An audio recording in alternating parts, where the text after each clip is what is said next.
हुड्डा साहब ने भाईचारे को खराब करने का काम किया है। हुड्डा साहब ने, कांग्रेस पार्टी ने जातियों में सब जातियों को बढ़ाने का काम ये कांग्रेस पार्टी ने किया है।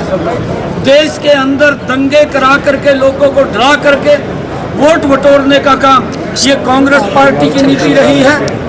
कांग्रेस की नीति धारा 370 जो नरेंद्र मोदी जी ने समाप्त की है, उसके नाम के ऊपर लोगों को डरा करके वोट लेने का काम करते रहे हैं।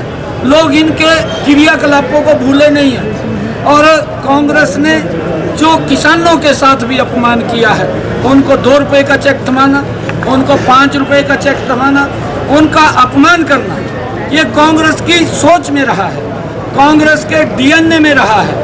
और जब कांग्रेस की इस प्रकार की सोच रही है तो आने वाले इस समय के अंदर नरेंद्र मोदी जी ने प्रधानमंत्री किसान सम्मान निधि दी, किसानों की फसल का खराबा हुआ है, एक बड़ा मुआवजा उनके घर तक पहुंचाने का काम नरेंद्र मोदी जी ने और डबल इंजन की सरकार ने किया।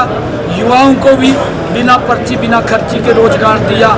इनके समय के अंदर इस प्रकार से तराजू में तोल करके नौकरी दी जाती थी कि किसकी टैची में ज़्यादा वजन है, और वो लोग भूले नहीं हैं, लोग सब जानते हैं। लेकिन और उसका जवाब 25 मई को हरियाणा प्रदेश के लोग। सीएम साहब, सूरत के बाद इंदौर में जिस तरह से उनके कांग्रेस के आपने तोड़े हैं, तो क्या कहेंगे?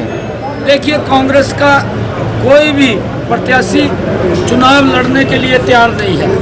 उनको मालूम है कि धरातल के ऊपर कुछ नहीं है। हरियाणा के अंदर भी कितने लंबे समय तक मंथन करके कभी किसी को बोलते हैं चुनाव लड़ो, कभी किसी को बोलते हैं चुनाव लड़ो। और पिछली बार तो दोनों ही यहाँ से बापू बेटा लड़े थे, अब वो भी डर गए हैं। अब कोई समाज के अंदर कहीं ना कहीं खड़ा रहना था, बेटे को आगे कर दिया। बेटा भी सोच रहा था कि मेरे डॉक्टर अरविंद शर्मा के सामने मैं टिक नहीं पाऊंगा, और जब 4 जून को रिजल्ट आएगा फिर ये 10 की 10 लोकसभा